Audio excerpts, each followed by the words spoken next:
Welcome back, everyone. I'm Tom Murphy, and this is Trinidad Now on Trinidad Times TV and on YouTube. We are in beautiful downtown Trinidad in the Chappelle House. And with me today is our last City Council candidate, Michael M. Yocum. Michael, thank you for being with us today. My pleasure, thank you. Thanks for waiting so long. Yes, just a few quick laundry things. You're our last interview. What we've done is I'm explaining to people, and they've heard this before, is I gave you the questions ahead of time. So you at least have a few minutes to prepare, so you're not going to get any unexpected questions. But we've interviewed all the candidates, and today we're going to, after we're done with this, we're going to put yours together, and then we're going to release them. So in the next day or two. I don't know if we saved the best for last because we haven't done the interview yet. So. Okay. Just trying to put you at ease, but anyway. So, Michael, thank you very much. And I'll keep quiet after this. Michael, why are you running for City Council? It's going to sound silly, but I'm going to be truthful. So I went in front of City Council between 22 and 24 and was lobbying for the pickleball courts. And lo and behold, they actually came through with them. I feel like now I need to pay something back. And it's sort of ludicrous to actually finger the pickleball courts, but Trinidad's been good to me. Right. I'm retired now. I've got time to devote to this sort of endeavor, and I would like to contribute in this manner. Okay. So the next question is, in this, maybe we could talk a little bit about your background, but what is your most valuable experience that you're bringing to the table, and how will this experience benefit the city? Yes, and we had previously talked about the fact that question is going to be a problem for me. Right. I don't have any public election experience. I've never been an elected official. Right. What I know about the city of Trinidad right now, most of it came through Tara Marshall when she did the little introduction to running for a city council meeting that we had a couple of weeks ago. Mm-hmm. I feel like I'm honest, I'm reliable, I'm a good listener. I think I'll be a good conduit for people to speak through me so I can share their views with the rest of the council. Well, we don't know a lot about you, so I mean, with your work experience, what in your before you retired, what were you doing that might provide some? Because there are a lot of people that run for office that everybody has to start somewhere. So, but your prior work experience, maybe that's relatable to what responsibilities that you have on council. I hope you can spin this just like I needed to be spun. I was a carpenter my entire life. Right. I got a degree in mathematics and computer science in 1991, which one would think you wouldn't continue to be a carpenter. Right. It was not a great time to be hired. I had a couple of fairly young children. The people that were hiring for coders back then really wanted a significant commitment. Like, we'd like to have you here 12 hours a day for six days a week. Right. I putzed around for a little while. I ended up going back to carpentry and then stayed there. Okay. How that lends itself to being an elected official, right. I'm not sure. Well, I'd have to scratch my head on that for a bit. Did you oversee projects, the construction projects with budgets and timelines? Yeah, it's a bit of a reach, but yes, I did. I built homes for a few years. Right. I was a trim carpenter for a couple of years. I was a framer. I built cabinets. I never had a huge amount of employees. I maybe had 3 or 4 under me at any given moment. Okay. But yeah, for me to make the argument, yeah, I know how to run a business. That's a stretch. Okay. I was mostly self-employed. Okay. Yep. Well, the previous answers that you gave, your experience or honest, dedicated, and some of those other things, those are relevant too. So, and what I'm trying to do here is as we talked before we started filming, is there's a lot of people running that we don't know. I mean, It's a small town, but we don't necessarily all know each other. You and I have crossed paths, but we don't know each other well. Right. Mm-hmm. And so that's the purpose of this. Is I said last night at City Council, is I'm doing somewhat in-depth interviews because I've seen some in the past where it's been very superficial, and it's like that. We really want to know who we're electing. Yeah. So that's what I'm doing. Is like, let's dig a little bit deeper. Okay. So pull the skeletons out. Huh? Pull the skeletons out. Yes. I've told people before, it's like bringing your permanent record that the teachers always told us about that would follow us wherever we went. And that scared a few people. knowing that they don't really exist, although I had somebody tell me that they interviewed for a job and they went back and looked at their junior high record. So, but we're not doing that today, Michael. Okay, good. We're not, good. You know, I was a stellar student, though. I wish we were. all right. Okay. All right. So, how will you balance the needs of all the constituents, including the longtime residents, the transplants, working class adults, families, ranchers, farmers, and others? My understanding about this position is I'm a representative of all those people. Okay. If any one of those people wants to speak with me and have a bone to pick with whatever direction the city is going, everybody gets a fair share of me. Right. They've got to reach out to me, though. Would you be okay if people called you up on the phone and said, "Hey, Mike, I want you to fix my street," or if they stopped you I at suspect, your house? I think I'm signing up Okay. for that. You are? Okay. Well, I think the intrusion can get to the point to where it's obnoxious. But Right. yeah, Right. I definitely know that's part of the deal. Okay. All right. If it wasn't, I don't know how people would get in touch with me. Right. If they couldn't call or visit me. Sure. Okay. All right. So how will you deal with inter-council conflicts, council-citizen conflicts, and what does conflict resolution look like to you? I think I've already said this, but I think part of it is starting to listen. I think everybody's got a story to share, and if you don't allow them to share that story, you're already off on the wrong foot. Right. Even if you don't agree with them, you've got, that was unfortunate having That's the phone okay. on. Even if you don't agree with them, you've got to give them the courtesy of Right. at least hearing what they have to say. And I think that's the biggest start of, if you're in a conflict, probably someone feels like they're not being heard. Right. Okay. Or you've already prejudged them, Right. which is maybe worse. Okay. All right.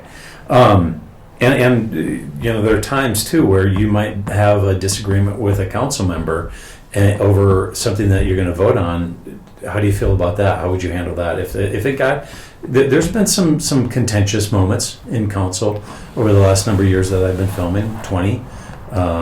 So are you okay with expressing yourself and being heard? You know, if it gets somewhat contentious. Yeah, I would be more concerned about me over-expressing myself. Okay. But it's going to be 4 out of 7, is my understanding. So Right. we won't all agree all the time. Okay. And, you know, you got to put that behind you, and maybe you'll win the next one. I don't know what else to say. No, that's So fine. I don't expect to win every single thing that I bring up in council. Good. Okay. Yeah. All right. So the elephant in the room that the city has been dealing with for many years is the homeless situation. And I'm so glad you use situation, yeah, because it changes it when you say problem. right. For me, it does. That rhetoric it's a big difference for me. Yeah. And thoughts. Do you have some solutions? What are your thoughts on the recent camping ban? Do you have any solutions? We're going to have to, this is going to be a long one. And We're going to have to I'm okay with that. go back a little bit in time.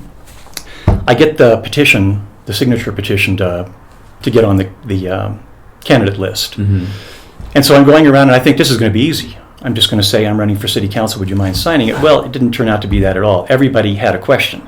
More often than not, Really? that question was, what are you going to do about the homeless problem? Okay. Not situation. Right. And I was caught back. Like, I wasn't aware that I was supposed to have a solution at that point. Right. And certainly I didn't. Well, I don't have one now. But so over the course of whatever it's been, 5 or 6 weeks, I've spent a lot of hours both visiting with the people that service the homeless community Mm-hmm. and reading about the homeless community. And just to throw out some stats that maybe most people know, the January count, I'm getting 2 figures on this, was between 120 and 150. And I know it's a very fluid population. Right. Short of using infrared at night, it'd be hard to get a real valid count. And it sounds like every one of those 120 people has a whole different story. And so, I don't know, have you ever heard of something called the Melville Trust? Vaguely. It's something I've heard of for years, and I finally went there. Right.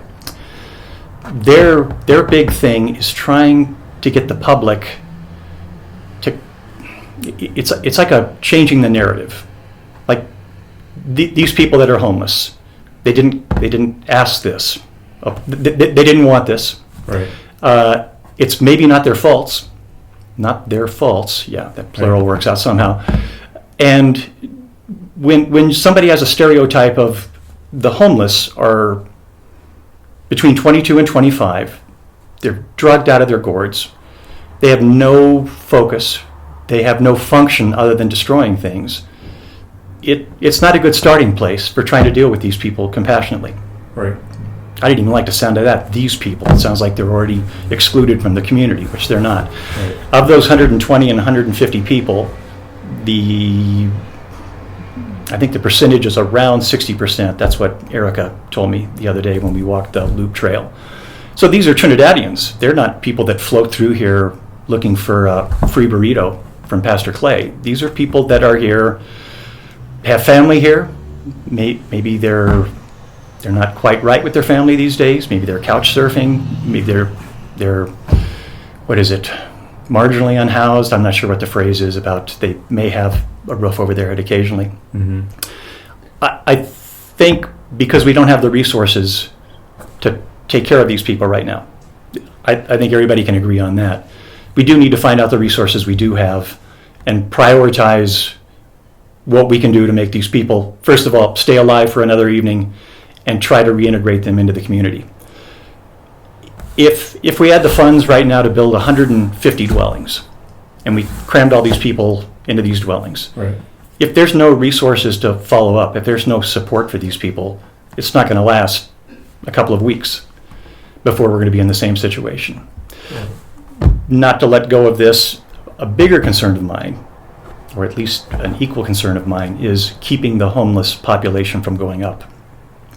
So federal funding for housing, Medicaid, Medicare, it would appear that this administration intends to cut pretty deep in these things. There's 7 million plus people that are considered in extreme poverty. They're one crappy thing away from being on the street. One broken car, one sick child, and let's hope that those 7 million people don't join the ranks of the homeless. Because if we think we have a problem now, we're really going to have a problem. Right. How we address that, I think we need to be aware that there's this huge disparity between the haves and the have-nots. Sadly, the homeless population will never go away entirely unless we change society as we know it. Right. I don't see that happening in the near future.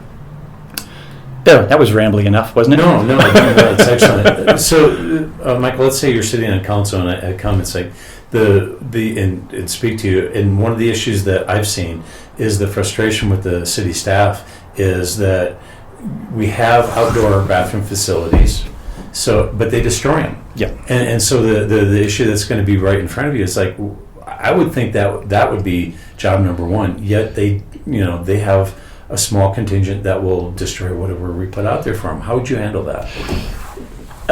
For starters, and I don't want to give anybody a bad rap, but do we know for a fact that the homeless are the ones destroying these? It's a good, valid question. I don't know.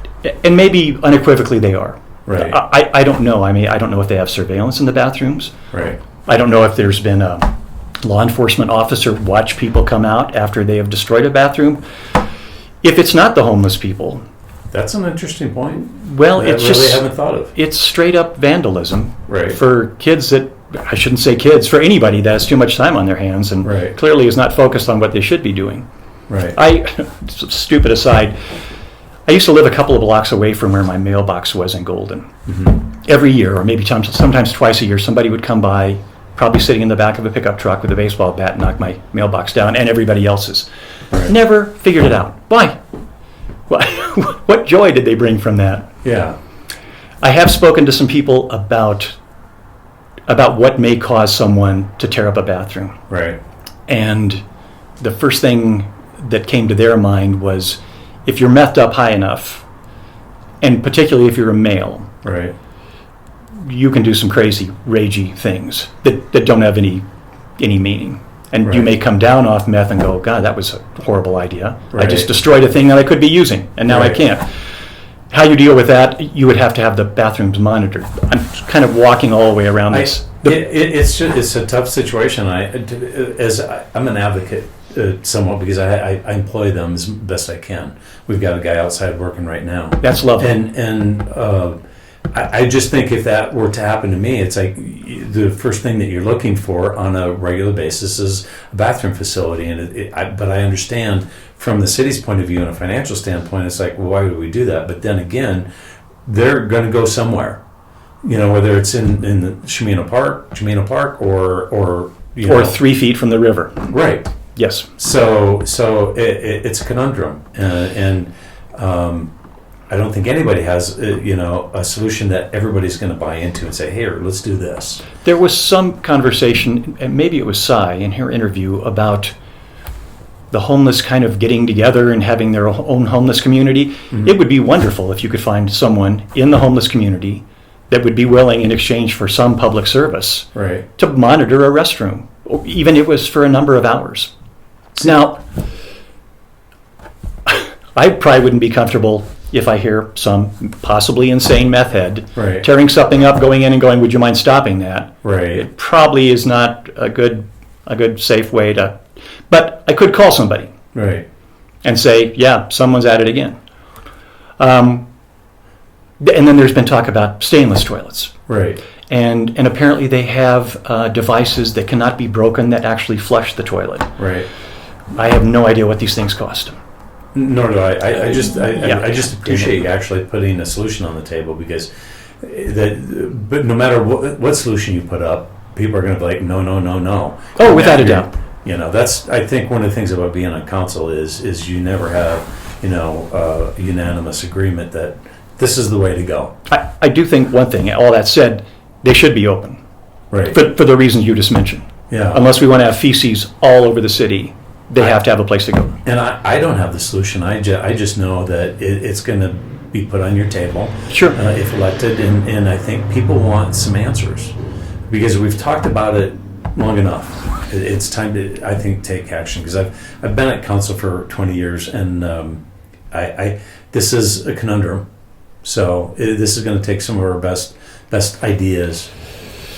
Yes, well, I'm all ears.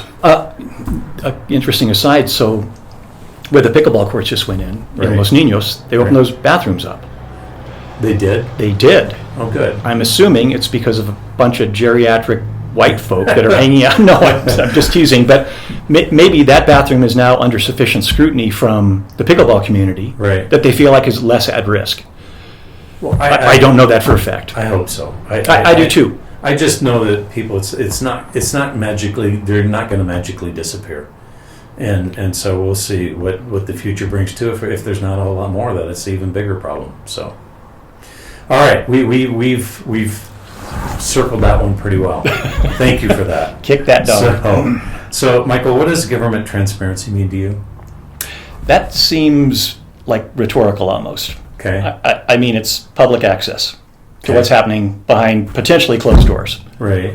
I don't even know how often closed doors happen in the city of Trinidad. I know that the city council meetings, is the working city council closed to the public? No, the work sessions are open. The only thing that's closed is executive session, and there are specific things that you can go into executive session for. They had executive session last night, and it's stated. So.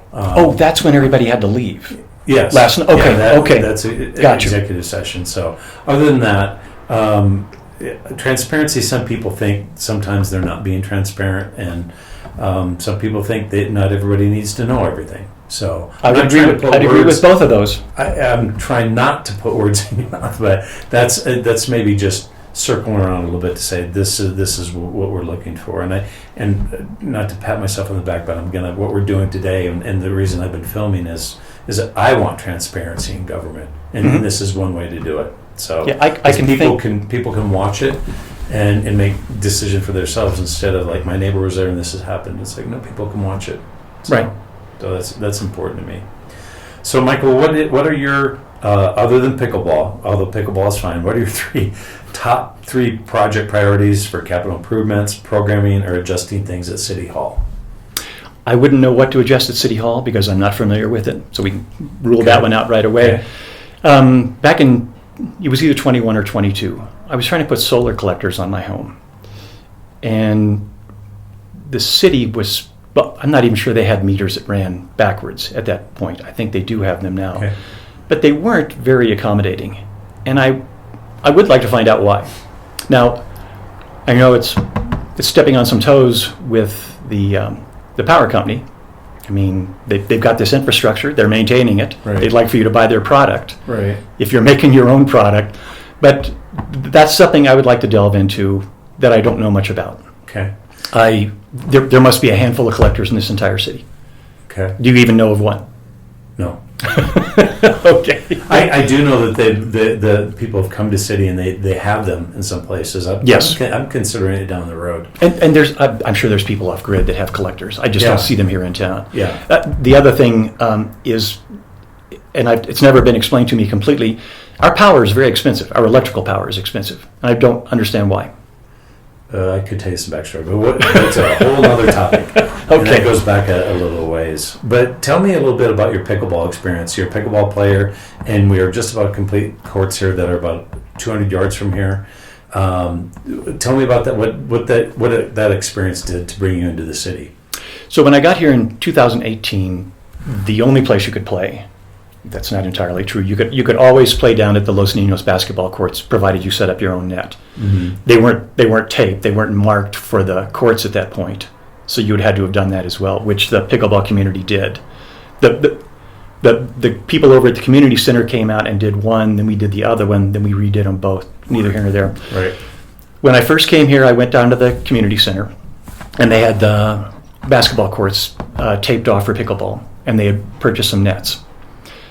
I met 4 people, and they weren't playing the game right, which is that's not a big deal. That's okay, but they didn't want to have anything to do with me. It was like we got this little group, and thank you for coming by, but yeah, don't come by ever again. Very strange. Over the course of years, I met other players, and Right. now we have a very vibrant community, despite my initial experience with these 4 folks. Okay. And then Are they not part of your group? No, they're not.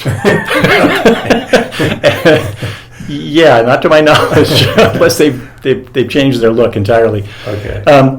But it's you would have to look long and hard to find that someone that's playing pickleball that's a jerk. Really? It's a very welcoming community, and everybody seems to get along well. It's great exercise. It's a very level playing field. You don't have to be a real athlete to play. Right. It's just been lovely, and it's very addictive. Is it something that we could build on as far as like bringing in people to the community for a pickleball tournament, or pull tourists off and say, hey, you got a couple hours and you want to get out and exercise? Without a doubt. And Hilton Gardens, I don't know if it's still their intention to build a court. Right. They've been making noise about doing that. Right. I don't know why they would do that. What they need to do is say, hey, go across that bridge, Right. and there's 6 public courts with pickup games. Right. And it seems to me like that would be a huge draw. Right. I mean, when I travel, I try to figure out where the pickleball courts are. I know it's Really? kind of pathetic, but I do that. And we will definitely have tournaments. Right. We have had tournaments in the past, but we've only had 2 courts. It's a lot of sitting on your hands waiting to play your next game. Right. So are the number of courts sufficient for our community right now? I think it's just right. Okay. Yeah. But if we were to try to have a tournament or something, maybe the courts, if they do them at the Hilton, would be, you'd be in the same area. It would be. That'd be a fair amount of walking. There'd be some logistics involved in trying Right. to use multiple courts at once. What we'd probably do, we still have the basketball courts, which are right next to the 6 pickleball Oh, courts. I thought they did it on the basketball court. The basketball court's still there. They are still there, and Okay. will remain there, to Oh, my good. knowledge. Okay. Yeah. So those Okay. are still taped off. They just require us to set up nets, which we're happy to do. We've been doing it for years and years. Okay. Yeah. So we have 8, if push comes to shove, or we could have 2 warm-up courts, 6 courts for the people that are competing. Okay. But we will, after the ribbon cutting, I think It's coming up, is my understanding. I think they booted us off, or maybe you don't. Yeah. Well, Oh yeah, you were there last time. well, yeah. I've heard some things. but And it was you guys are so radical. These seniors are. Oh, like, man, they're a hey, don't frisky mess with bunch. us. No, I wish that the guys that did the courts had just said, you can't play on the courts. And then Right. we wouldn't have. Right. Yeah, we weren't trying to overstep our bounds or anything. Like kids trying to open, the present before Christmas, right? Exactly like that. An attractive nuisance, like a swimming pool in your neighbor's yard. Yeah, yeah, I've done that before. A long time ago, long time ago, before I was an adult. Last question, then we're going to take a short break. Okay. How do you see, and some of my questions are a little bit redundant, it's just asked in a different way. So if it feels like that's okay, you can address that. How do you see City Council helping to secure proper funding for the city to address its infrastructure needs, programming needs, and special projects? Like we're going to have a 1 cent sales tax on the ballot this year. Yes. And I don't know if that will supersede because it would be coming up next year. So like the 1 cent sales tax and grants and loans and things like that. What are your thoughts on helping to do that? I think the community needs to look at what it generated so far, which, first of all, is the pickleball courts. Right. To my knowledge, was the skateboard park. Did it have something to do with the pool as well? Well, the capital improvements, it's the sidewalks and everything else that we've been doing. It's been in place for a very long time. And I'd be reluctant to say how long, but I think it's been a while. And it's been very beneficial. And I'd be shocked if people didn't vote for it. But that is one of the ways we fund the streets and some of the other things that need to be repaired. Right. Speaking of the streets and sidewalks, the program they had for the city helping you out with sidewalk replacement, that was lovely. Yeah. I think that really helped some super screwed up places in the city to look nicer, and I hope that continues. I don't know if that comes out of that particular fund or not. I would need somebody from the city to tell me, but I believe that's part of it. Yeah. I think they set aside a little bit of that money. I was going to apply for it because I had something I still need to work on, but I need to dig a little bit deeper to figure out what we're going to do. But I know that people have made use of it, and there are times it's nice when the city can set aside a little bit of money because it always helps to defer some of those costs. So back to the question: are you asking me how to generate revenue? Was that the crux of that? With some people that have been on city council, that it's probably maybe not necessarily a fair question since you don't have experience of being on council. Yes. So, but just even touching on it as lightly as we have, it just helps people understand where you're coming from and some of that. So, if that makes sense. It does. It does. So we're just trying. What I'm trying to do is just ask people generally the same questions, and then we'll veer off. But that way, I've asked at least generally the same questions of people. Yeah, and I wish I had sufficient experience to give you a reasonable answer. But that is. But the 1 cent sales tax. Let's hope that stays in place. Yeah. Okay. Yeah. I'm prompting that, but I think that's sufficient. Along these same lines, I think in terms of revenue generation. Right. Since I've been here, my property tax has gone up, and it's still incredibly, ridiculously low for me. Right. And I'm sure that's going to fall on deaf ears like, yeah, I want my property tax to go up. That sounds like a great idea. However, you can do a lot with that tax dollar. Yes. And if you doubled mine right now, I would still be like, that's fine. That seems fair to me. All right. Now, I can't speak on everybody's behalf. In fact, I'm sure everybody that just watched that's going to go, nope, not voting for that dude. But it does seem like a source of revenue. It certainly wouldn't be a gouge to increase property tax. Right. Okay.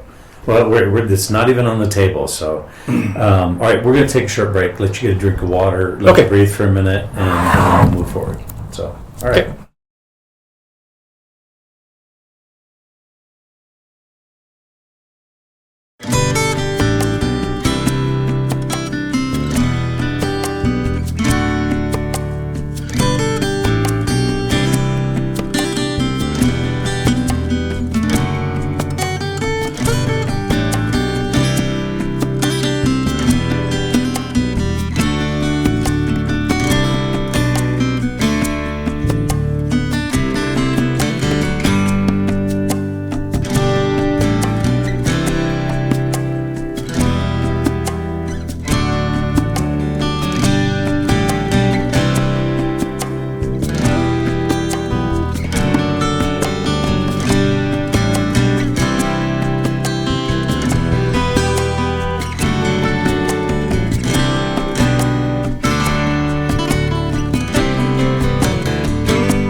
Welcome back, everyone. I'm Tom Murphy, and this is Trinidad Now on Trinidad Times TV and on YouTube on Trinidad Times TV 71.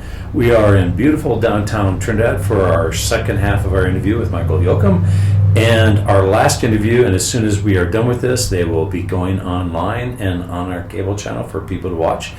Our interviews are a little bit more lengthy than some that you've done, but I want people to get to know you and our other candidates, because I think it's city council is far more important than what some of our other citizens understand. Mm-hmm. They take it for granted. Mm-hmm. So, Michael, thank you for getting in the batter's box and swinging away. So, what do you see as Trinidad's future economy, and what steps would you take to move the city towards that goal during your first 4 years in council? I would like to address some of the stuff on Main Street that has been historically abandoned and become raccoon condos. From what I understand from talking to people in town, it's been like 30 years of the Opera House. Is that right? Or close to that? Yeah, that's about right. It seems like a thorn in our side, Right. in terms of you come down Main Street and like, oh, look at that. That's lovely. I like those Right. murals on that. Yeah, I'm not sure what the holdup is on that. I know that Keeley is trying to do something with that. Well, we're what is today? October 8th.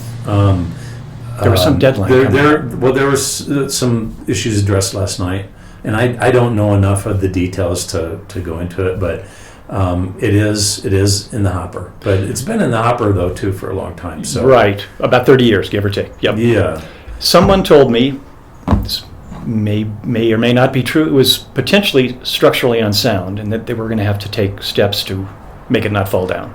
right. I don't have that information. Oh, okay. And then So- there's I don't know what you guys call the Blue Crate building, Main and Animus. Main, right. Is it called the Blue Crate building? I'm sure it isn't. You know, it's had different names through the years, but that's because the Blue Crate sign. Exactly. And I still think it was Crest Cleaners, but there's the marijuana shop with the gas tanks, in front of it. Right. So people that aren't understand what we're talking about, it's Main and Animus. Yes. That building that's On the northeast north corner. side. Mhm. Yeah. So That's, to my knowledge, since I've been here, which is now going on 8 years, I don't think I've ever seen anything in there either. right. And it's a lovely building. There's been some stuff, but and I have a historic building. The problem is, Michael, it always comes down to the very basic thing. It costs a lot of money. Sure. I've been working on my building for 40 years, and there's still some work to do. Yeah. There's always some work to do. I can relate. I think it's a question of the people who've owned it or whatever, realizing that when they see the elephant, it's a lot. And for me, it's like I'm taking one bite at a time. So I've taken 40 years to do as much as I Sure. can. But if you look at the Opera House or the Blue Crate building, when people are looking at the totality of it, it's a big chunk. Is that So- something the city can help with? Well, I think To that's push this if, forward? if you get on, I think that's going to be one of your responsibilities to say, what can we do about this? And there's a line between what should the city be doing, is that the city's role, and they've helped facilitate some things through the years. So we'll see. Back to my vision. My vision is not having anything boarded up on Main or commercial. Right. That would be a good starting point. Okay. Yeah, I think it has a huge visual impact on people. Okay. And they're lovely resources that... But for economy, for jobs and whatnot, would it be tourism? Would it be coal mines? What as far as the economy, what would help pay the bill for people's for their jobs and their salaries? As in, like, drawing light industry in Yeah, here, yeah, or franchises, for etc.? For the economy, yes. Something along those lines. I'm sorry, you have got me caught off guard. No, it's okay. I don't know really what would...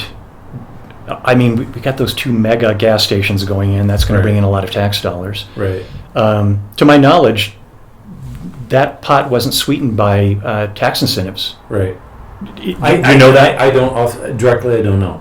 And Michael, the fact that you don't know is okay. Okay. Because I can make stuff up. Hold this on. isn't like your permanent record. It's like, no, we just want to get to know you, and the fact that you don't have an answer for sure is fine.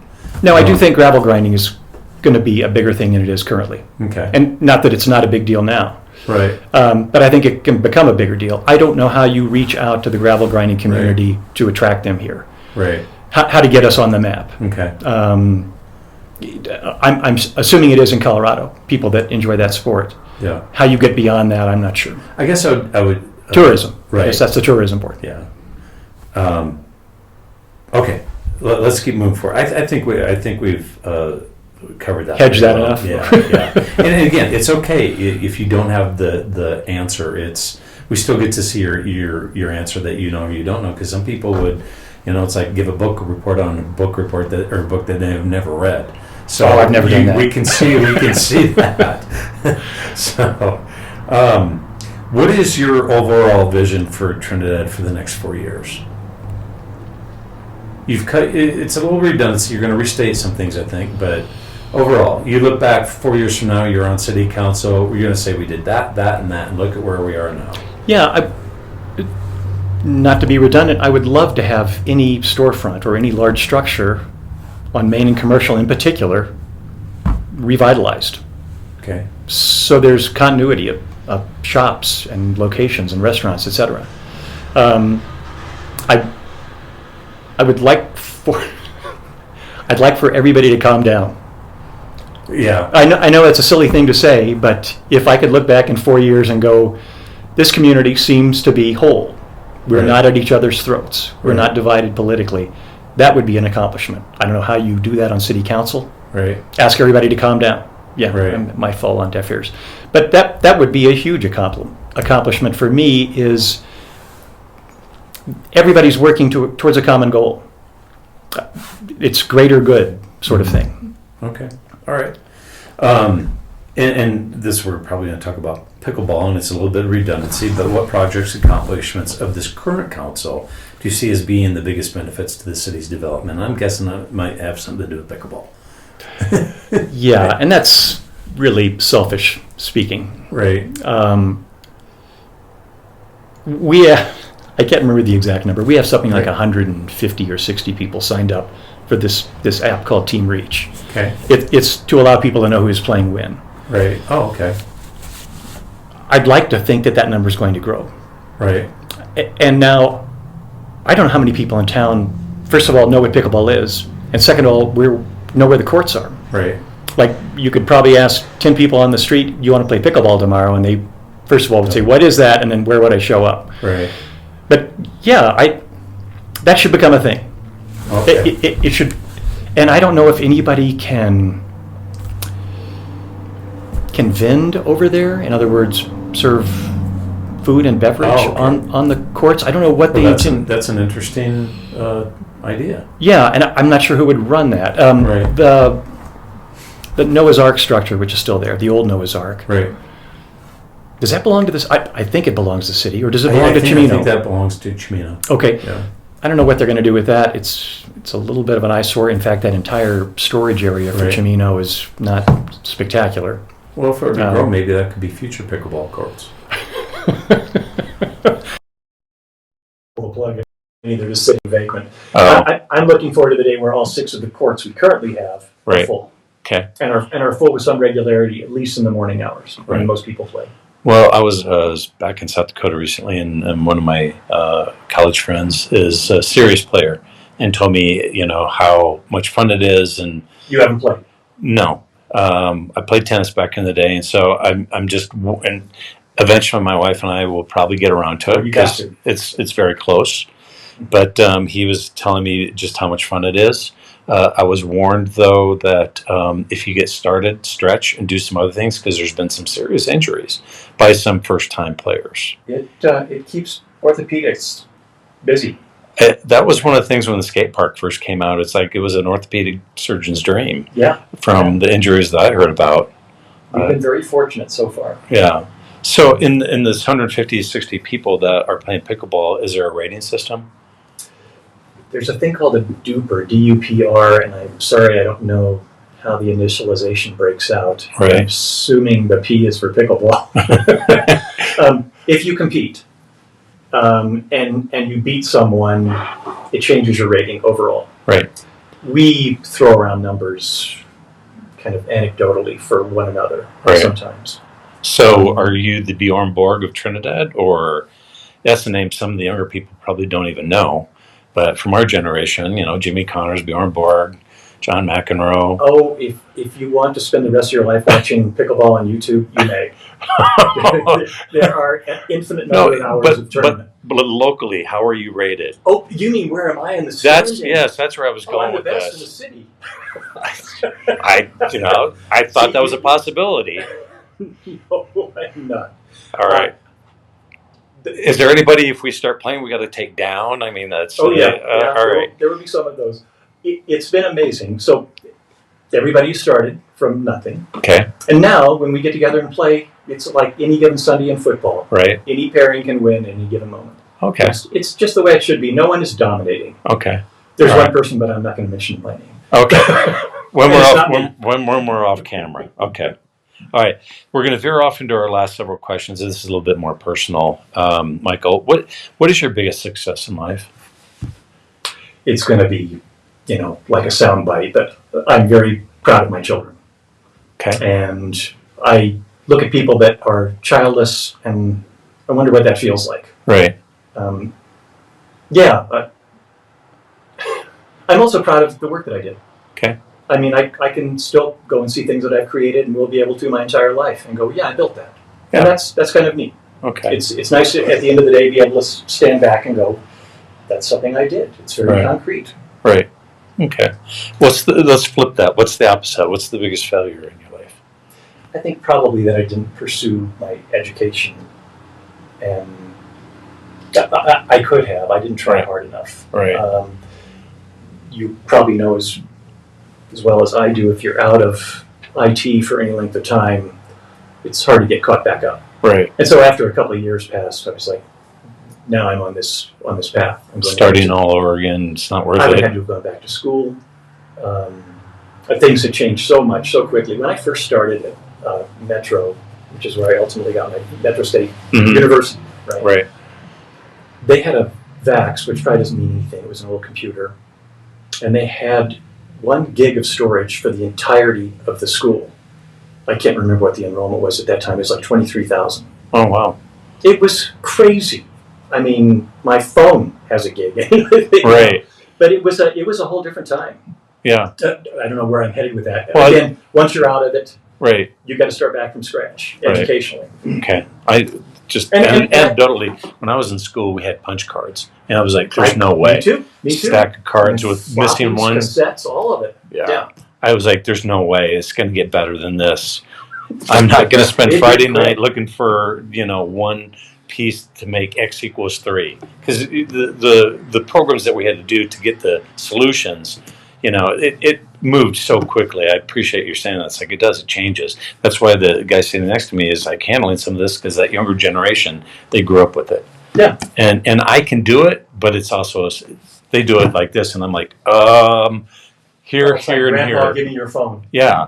and Yeah. you're trying to figure out which thumb hit what. My Yeah. 6-year-old granddaughter was showing my wife some stuff the other day. She's like, I didn't even know. Ara showed me how to do this. I'm like, these kids. I don't think anyone knows what their phone can do. Yeah. Not one person. Yeah. It's Um, amazing. On a related note, had I pursued a career in computer science, I would have made way more money over Right. the course of my life. That is a regret. Right. Now, I'm not at the poor farm. Right. I'm not living in my car yet. And Right. later on this week. But I think everybody could say, it's sad, but we measure success, a lot of us, Right. by what you have and how much you make, Right. which also allows you latitude to do a lot of things, Right. to travel, to buy lovely things, etc., to be in a home that you're comfortable in, etc. That's a bit of a regret, Right. but not enough to where I dwell on it, Right. except for right this second. Right. Well, in my other job, I've come to the conclusion, like you have, in a number of things. I just saw a bunch of friends, and it's somewhat competitive with us. Sure. After all these years. But in my other line of work as a funeral director, it's if you have your health, you have all the wealth that you need. That's true, very true. So that's And kind of my big takeaway. I've been very fortunate. Yeah. And my children, my entire family. My Yeah. mother's 97. She's in great shape. So Cool. You can't put a dollar figure on that. And it's kind of tongue-in-cheek, me Right. saying a measure of success is how much you made or how much you accumulated. Right. Sadly, it is. Right. Despite the fact I'm not saying it should be. Right. But I Yes. agree with you on the health. Yes. Two more questions. Michael, who are or were your biggest influences in life? So it's flipped, which things do when you get older. So my father was a huge influence on me. My mother to a lesser extent, but she always encouraged me, which was huge. Right. My sister, who was 4 years older, has always been just there for me and wonderful. Mm-hmm. She's very Christian, which I find that very endearing, despite the fact that I am not. Right. And she certainly walks that walk. Then as I aged, then my kids became more of a role model for me. Mm-hmm. Yeah, I think a lot about my kids. Okay. I very highly of my kids. And they still influence me all the time, every time I see them. Cool. We're going to wrap this up with the one last question. I try to do in-depth interviews, and if I've left anything off the table, at this point I want to say, well, he never got a chance to, I never got a chance to say what I wanted to. This is the last part where it's like, look at the little dot as I explained at the beginning, and you can talk to the people that are watching this directly, and then come back to me, and then we'll wrap it up. And you're going to zoom in on my face? Maybe a little bit. We're not going to do that? Actually, he is. I think he's about to do that right now. Okay. But this is your chance. If I've left anything off the table and you want to address it or say whatever it is that you want to the people that are going to vote for you. Okay. So I've been told that I should ask for your vote, and now I am asking for your vote. I think I will be a very honest, reliable representative. I'll be available to you. I will be a conduit for your ideas, and I would love an opportunity to serve you. Thank you very much. And Michael, thank you. As I said earlier, I've been doing this for 20 years. I care about what's happening in the city. When Trinidad does well, we all do well. And I'm encouraged in all the interviews that I've done. I think I said it last night at City Council, I think we're going to be well served. We could throw all your names in that and pull them out, and I think we'd be just fine. I wish That's you... wonderful. I'm so glad to hear that. Yeah, I wish you and all the candidates well. I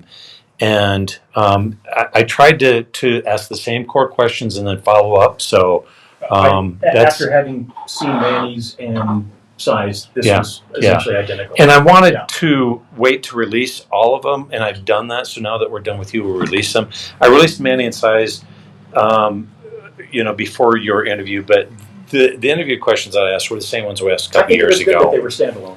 Yeah. Yeah, that was Yeah, wise. but please encourage people to watch and the other people, because the best decision you can make is be an informed decision and an informed voter, which is what we need. So I'm going to wrap it up, because otherwise we this was a very easy interview. You were very easy to talk to, and we could keep talking, and people are like, okay, I've heard enough. You've got to get back to burying some people. Yes, Yeah. and painting and doing all the other things. So, ladies and gentlemen.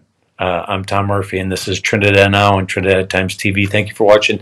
And lastly, and most importantly, please get out and vote. This is the democracy that we live in, and that is your voice.